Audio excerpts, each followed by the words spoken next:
Welcome to Randomly Curious, where curiosity explores the universe of ideas.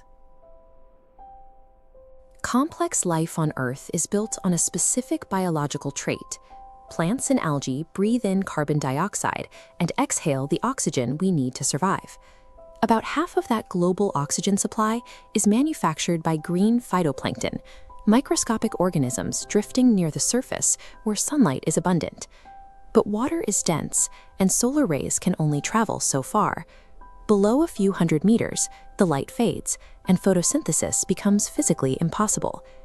In the Clarion-Clipperton Zone of the Pacific, the seafloor sits 13,000 feet below the surface. It is a world of eternal midnight.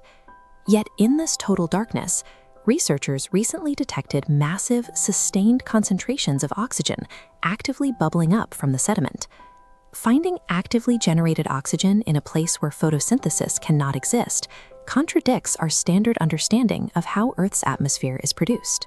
When lead researcher Andrew Sleepman first saw the oxygen levels spiking in the abyss, his first thought was that his equipment was faulty. He spent years doubting the data, sending his deep-sea sensors back to the manufacturer for recalibration multiple times to find a technical error that didn't exist. The proof arrived when robotic landers sealed off patches of the seafloor in benthic chambers. Even in these isolated, controlled environments, the oxygen continued to rise.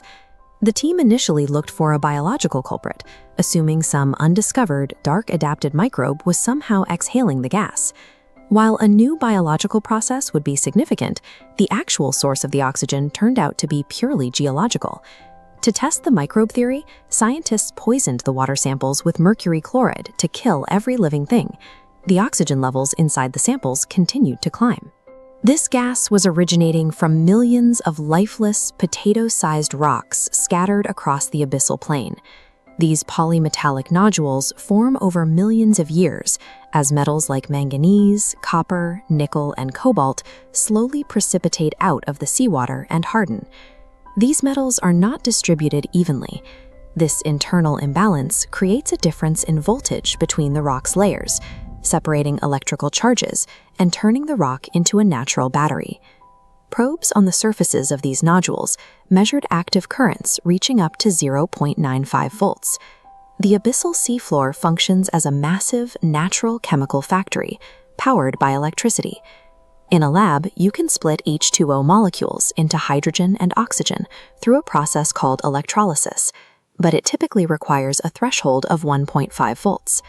These rocks overcome that threshold by clustering together. By combining their individual currents, they generate enough power to split the surrounding seawater and release bubbles of dark oxygen. This discovery places scientists in conflict with the green energy industry. These rocks are the primary target for deep-sea mining corporations. While companies rush to extract these nodules to manufacture electric vehicle batteries, activists and scientists are sounding alarms over the future of the Clarion-Clipperton Zone. Strip mining these geological batteries could permanently suffocate an entire deep-sea ecosystem that has evolved to breathe this dark oxygen.